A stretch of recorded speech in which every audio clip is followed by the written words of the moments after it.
Where I want to start, Damian, is the school. Let's talk about the school. What inspired you to start the school? And then what was your vision with the school? Oh, man. The school is either a hobby gone right or incredibly wrong. One of the two is just a weed that took over the garden, you know. When I was a kid, I always loved music. I was deep in it my entire life. But I never really knew how to express myself. It wasn't until my 20s I wrote a little 3-line poem that I keep saying these days a lot. The piano's my canvas, my finger's my brush, my soul paints the picture. And that's after spending, thousands of hours digging in, I realized I wake up in the morning, there's something on my heart that I want to communicate. I have a piano or a guitar, something in front of me that should be able to articulate and express anything. And I had spent the last few hundred hours just trying to find out how to do that. What brushstrokes do I use? How do I cut? How do I move? And as I discovered that, I love teaching others how I did that. You know, I'm a self-taught individual. Before the days of YouTube and interwebs, I had to just sit there and just bash at it, old school. And because of that, I approached my learning process different than many, and I think differently than many. So after doing that, and I struggled through school. Actually, I struggled through a majority of my schooling because my brain doesn't work like a normal brain does. Woohoo! So I recognized that I learned differently and that I'm not the only one that struggles in school and has struggled. So I wanted to create a platform that empowers people to learn how they naturally learn, that can teach them how to use their bodies, use their minds, how to express what's in their heart. Yeah. And that, you know, music, I don't know why educators on the most part say, you want to learn music? Well, first you got to read this. Well, what does reading have anything to do with music? It's all sound. You should be able to just work it and then write it after, right? Same way, if you're going to get into fine art, you can study all the masters, or you can just throw some oil on a canvas and then learn as you go. Experience it, yeah. Absolutely. So that's been my heart. You've diversified. You got into the performing arts, and what was that transition? I mean, you started off obviously with the musical aspect. Yeah. How did you expand, and was there any influences during that period? What's interesting is we expanded during the big economic upheaval a number of years ago. We decided either we adapt the Barrie campus as we would, or we expand. And at that point in time, we decided to expand. And so we expanded to Collingwood. Now, Collingwood being a very tiny little town, I needed to get known. And so I went to the local television station and I got a local TV show. And I started interviewing a lot of the top talents. It was called Georgian Bay Arts. A show where you get to know the artist behind the art. I don't know how many times I've said that. Ran for a few years. Got pretty popular. And from there, I met a lot of really great people, great drama people, great actors, great sculptors, great artists, great dancers, great musicians, great. The show was like a variety show. There are three acts, I guess I can call them that, but 3 people interviewed in every show, so I got to meet many different disciplines. And after the show, I got to speak to some of these titans, and I said, well, you know what? I've been running a school for a number of years in music. How would you like to kind of go shoulder to shoulder and do music and drama? They're like, oh, that'd be great. So then it became School of Music and Drama. So when was that? When that was about maybe 6 years ago. I'd have to do the math, right? Okay. That's when it really began. You see, it's bad, but thankfully every single year we have Consumer Choice Awards. All of Canada, North America goes under it, but we've won for the last 4 years in a row, and we're hoping to win again this year. We'll see. I'm distracted doing so many projects. I'm trying my best to still keep my music teaching to that caliber. But you've really expanded. It's really expanded from the original. Yes, vision. It has. And you'll see that during the Consumer Choice Awards, the very first year said it was awarded to Spaulding School of Music. So I guess that was 2016. And then from there, the next year was called Spaulding School of the Arts. And that's when we ran that twist. So I guess it's 2017. Now that I think about it, right? Yeah. So we moved to calling it about 6 years ago, but that's kind of the picture of when that twist did happen. Yeah. And so then music became music and drama, then music, drama, and dance, and music, drama, dance, and cuisine. You know, met a really great Red Seal chef, and he's now teaching cuisine anytime. We met some great dancers. They're now ready to teach dance. We're now working on building a facility to get all this in. We have the teaching talents, and we have the desire in the community. We're just now working really hard to get the facility to make it happen. Where do you see it going? Like, where do you see Spaulding School of the Arts going in the future? Oh boy, there's so many cool things going on right now. Things I don't know if I should mention, but there's some Walt Disney integrations. I shouldn't even mention that name, but some like multi-platinum award-winning producers. One of which has actually mixed down one of my first song that I chose to release. It's 20 years old. I wrote it 20 years ago and it just released and it's doing really well. We'll get into that, I'm sure. Yep. And there's long-term integrations I'm sure that can happen with LA, Cali. At the same time, there's integrations also in other parts of the United States and across Canada. I've been working with my team, not my team, but it's the team, because they're really talented people, to build up the K-12 program. Originally, years ago, we wanted to buy a high school, then convert that high school to a school of the arts, much like Fame in the 1980s, that show. Great. And that plan pivoted and adapted. It was a political hot potato that I needed to let go of for a period while we kind of rework things. And now we're at the stage where we have the not-for-profit charity, both Canada and United States wide. And because of that, we're able to move the funds required to sponsor kids, get scholarships, get bursaries, and begin that moving. So there are many directions we're going at once, whether it be the kindergarten grade 12 programs, whether it be the after-school programs, whether it be the large industry integrations we're having with some even New York Broadway producers, right down to Hollywood producers. I really don't know. I can't, I'm just trying to keep up with what is happening. Not even myself, because it seems like it's grown bigger than me. Yeah. I mean, there are really talented people, yourself included, John, that stepped up, say, you know what, I want to go in this direction. And let's go. And we have the team making that happen. And it's building that ecosystem, building that team, that's the most difficult thing. That's what took, 20 some years to do. Yeah. But now that we're in this place, I mean, we can pretty much go anywhere. I'm just I'm reacting to the industry, reacting to the needs of our community, and reacting to the needs of our world as best I can to kind of make it all happen. So let's talk about Damian Spaulding. How did you get into music? Who are your influences? What made you want to make music? Geez, well, since I was a young kid, I always had crazy orchestrations in my head to the point where it was deafening. Going back to my 3-line poem, I just, by the time I was in high school, I was going mad. I just couldn't handle it anymore. I had to shut it off in my 20s because I couldn't get it out. I didn't have a recording studio. I just couldn't get it out. That's why I wrote music years ago, and then I was like, I got to stop this. And that was what were my influences. I mean, I've grown up, I've listened from Nat King Cole, Bare Naked Ladies, Huey Lewis and the News, right through down to what's the name of that group again? Wake up everybody, no more sleeping in bed. No more backward thinking, time is coming, thinking forward.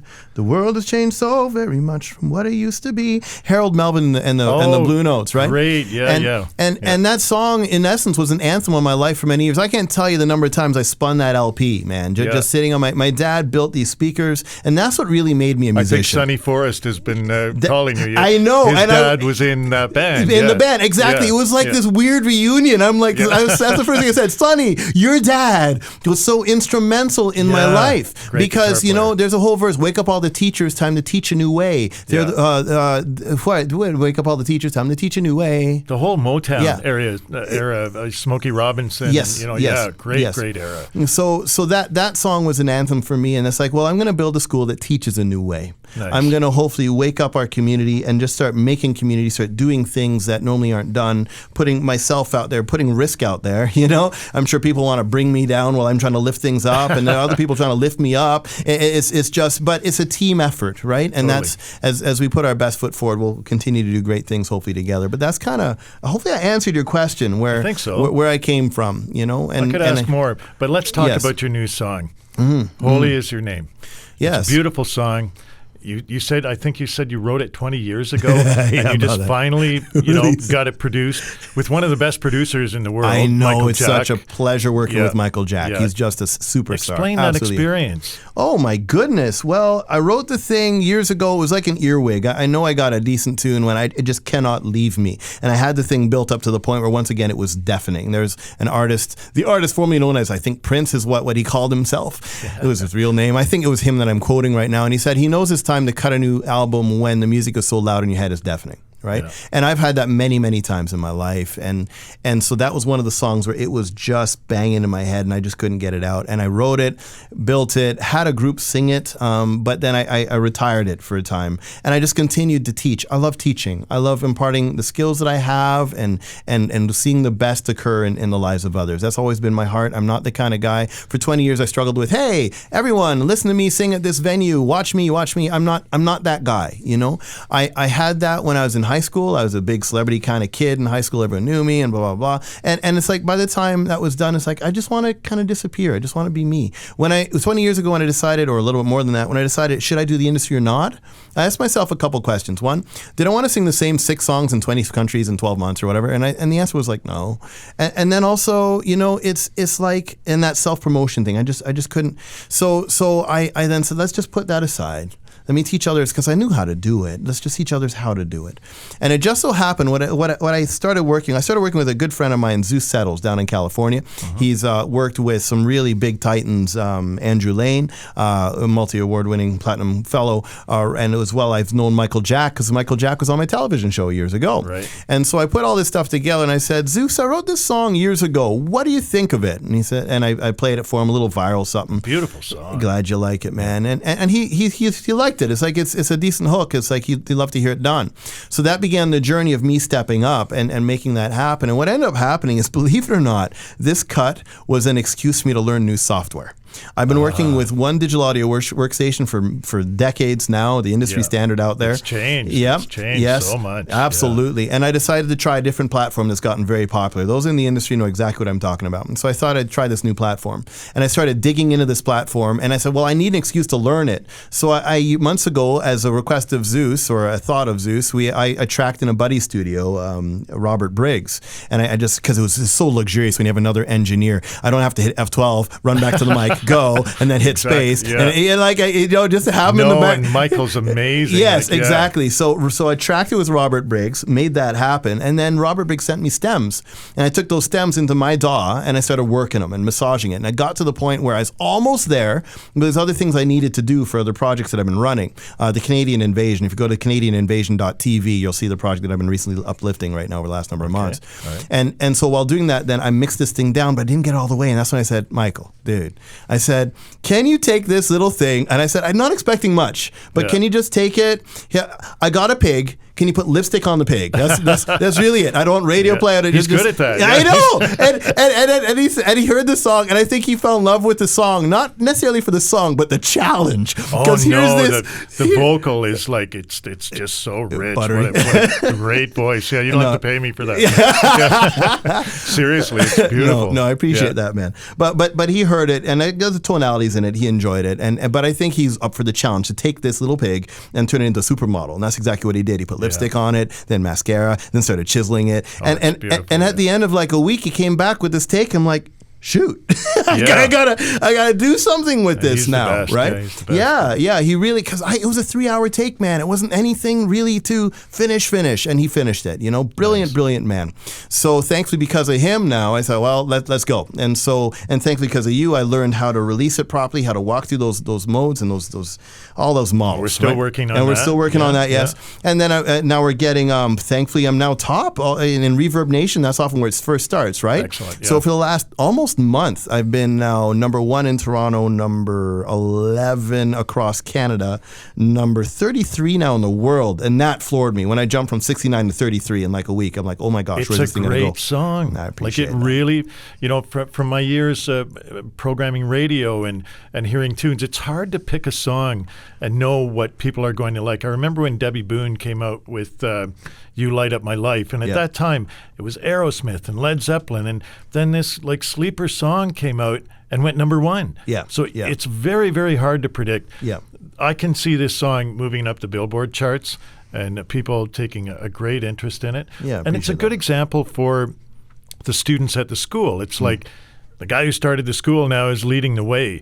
And where do you see that going? Like, what are you going to do next? Like, do you have a follow-up song? Do you have it ready? Or I have another song I wrote when I was 15. Perfect. And so I'm going through this old material, and it won awards back in the day. Wow. I was part of a touring drama troupe, and it's called Set Us Free. And it would summarize a lot of heavy things that all of us kids go through, and life hasn't changed. The same kind of stuff that I dealt with in my youth is still there today, except the youth today have a lot more new things to deal with, you know? Yeah. Same with that Harold Melvin and the Blue Notes song. It was written in the 70s, I think a year or two before my birth, and it still resonates just as much today as it did back then, right? Well, one of the rules that in broadcasting is anything that was in the top 10 in Billboard in any given decade, like Locomotion by Little Eva, can come back again. Someone can take it and redo that song. Nick Gilder is people are doing his music now, and he's like from the 70s. So yeah, it doesn't matter when you wrote it or when it was out. It's kind of timeless, right? Absolutely. So, yeah, that's good to know. You've got a follow-up. Yeah, I've been working on it. So Michael and I are already reframing it and building it properly and doing all that it takes. So we'll see when that one gets released. We're beginning to work at looking at doing it as a duet with another student of mine. So it's going to be kind of a blast from the past, bringing a student that I can't take credit for her work. She's just phenomenal, right? Great. She just did put the time and made it happen. And so who's it can that? be a duet. Madison Mueller is a student I'm looking at. Okay. So we'll see. We'll see how far this goes.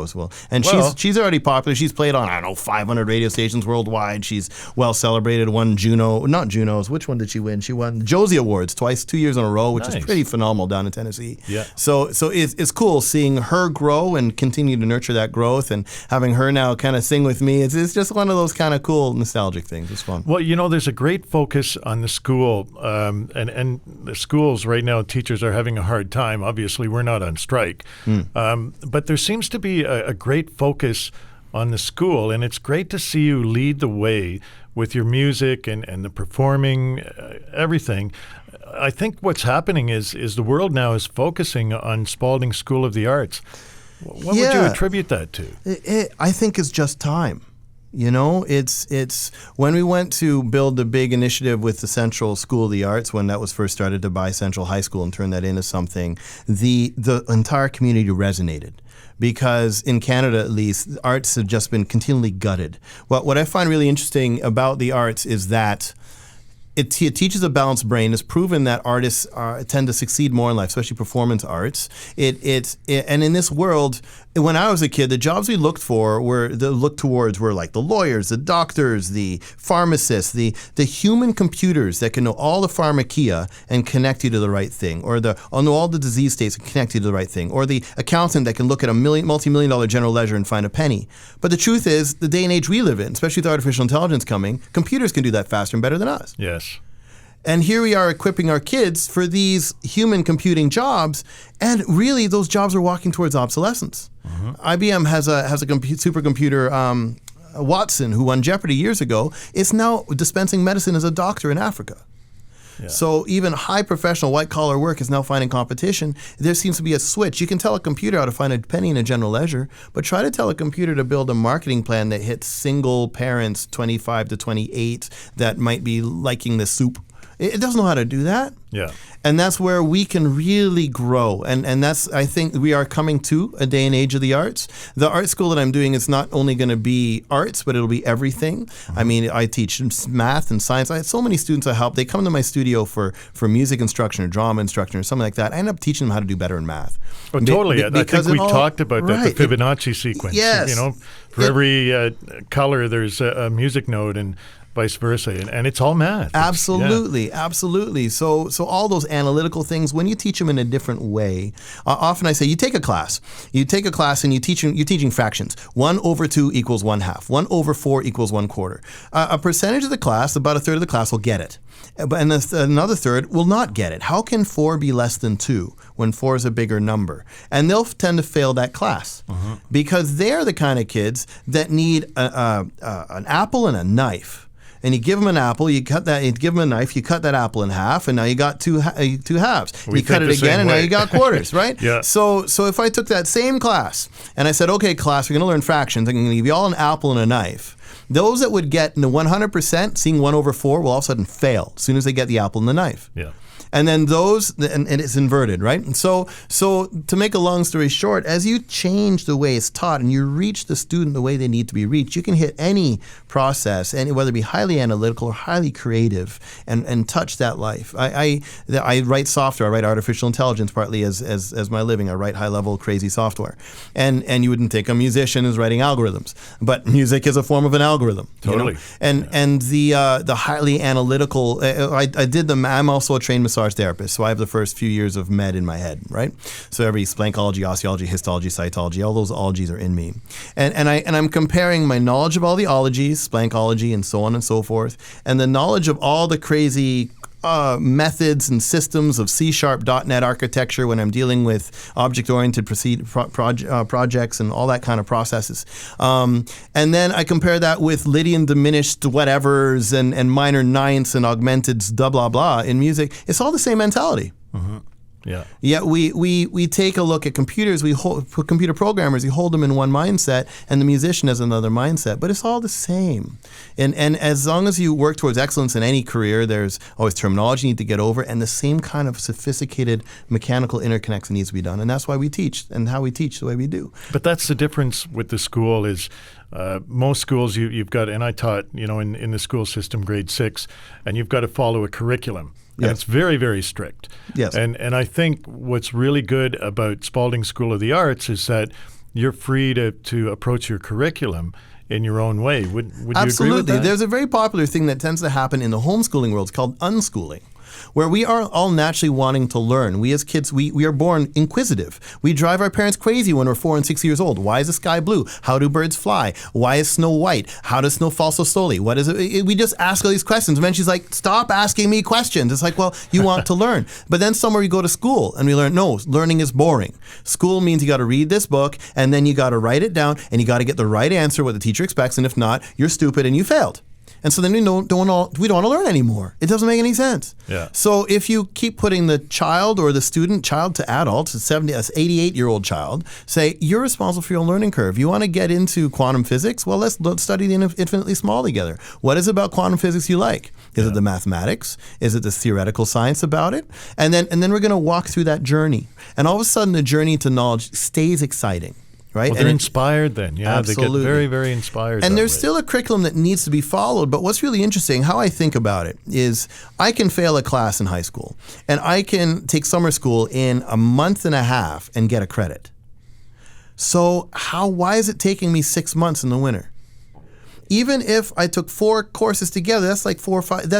I'm still going to get done my course loads in time, especially if I trim the fat from all the stuff that's often taught. Mm-hmm. Right? Mm-hmm. So in the art school, we're going to do the same kind of process where the student is accountable for of course, the teacher's a final account for the board certifications and all that kind of stuff that needs to be done to get the grades. Well, there's right? technique. Yeah, Yes, when I yes, teach yes. art, there's if you can teach someone just the technique of how to keep your painting clean, Yes. Go from light to dark and try not to touch your brushstrokes and stuff, then they can do it whatever they want, however they want. Absolutely. And I think allowing that freedom, which is part of what happens at the school, Yes. is really what you're talking about. Absolutely. So you have the teacher responsible for all those things that to get the grade levels, but then you have the student leading their own learning. And you might have a student at a grade 4 level in math, a grade 6 level in English, and a grade 3 level in science. And it'll all work out in the end, right? Yeah. And the students teach one another. There's something to be said. I read a 1910, I think, exam, a grade 6 examination.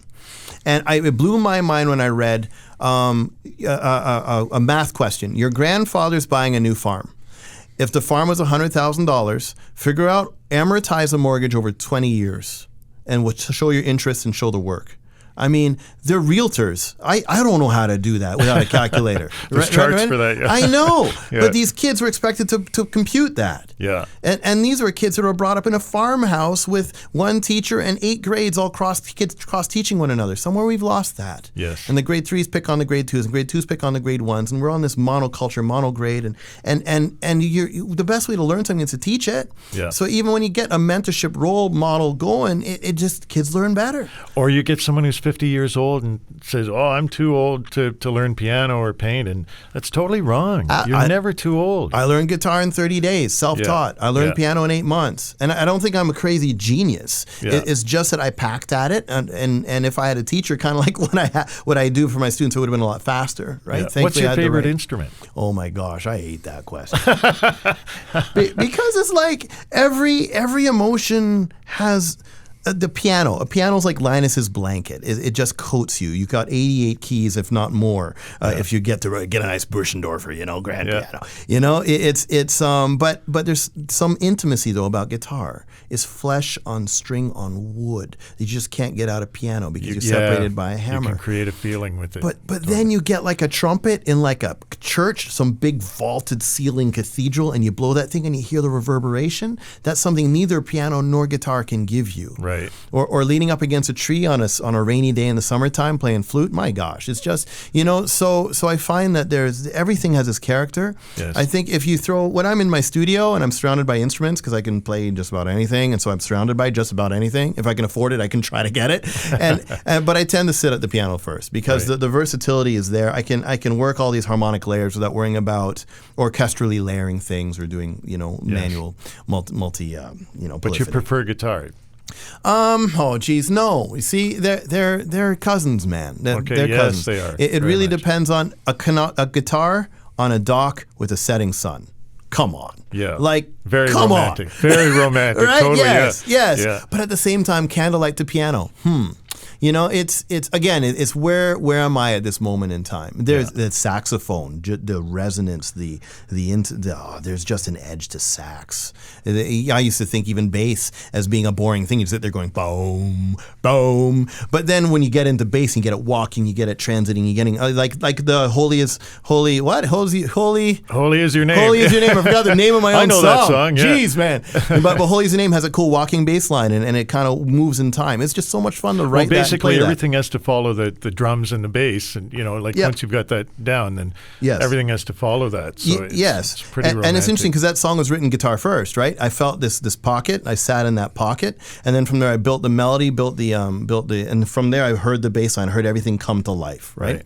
And that's pretty much how I laid it down. But it is cool how the drums and the bass kind of holds that rhythm together, and the piano sits on that rhythm and then creates your space. The guitar kind of stabs its way in there. It's so cool. We're doing orchestrations. I even love writing orchestral music for that. Just the challenge of writing a 40-instrument multi-polyphonic madness. So you have your next song ready because you've got to have a follow-up. There's usually, like in the old days, it was like A and B side on the 45s. So you've got your B side ready to go? Yeah, I got my B side ready. When's that going to be done? Oh, geez. Now, I'm just sorting that out. What is it now? It is February approaching March. I think we're probably going to be, I'm so busy. It's just a matter, can I find the time? Probably take me a month to even find the studio time to make it happen.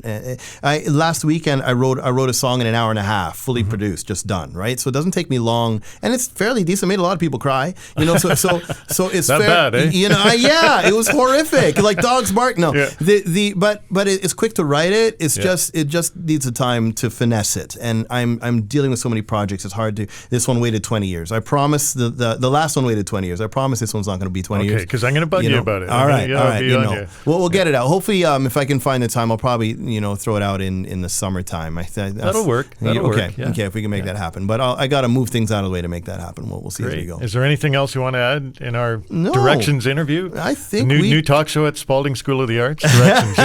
I think we covered it. If there's anything I want to leave with, is just to tell the populace that you can do anything you put your mind to. Totally. And it doesn't matter what you want, where you want to go. And if you can't do it on your own, you get a good group of people that support you and walk you through that journey and nurture your path. Yeah. And as long as you have that with you, the best thing you can have in this world is community. And you build a tribe of people around you that you can trust, and that you'll follow each other to the nth degree, and you'll achieve anything. And that's pretty much the story that I'm living right now.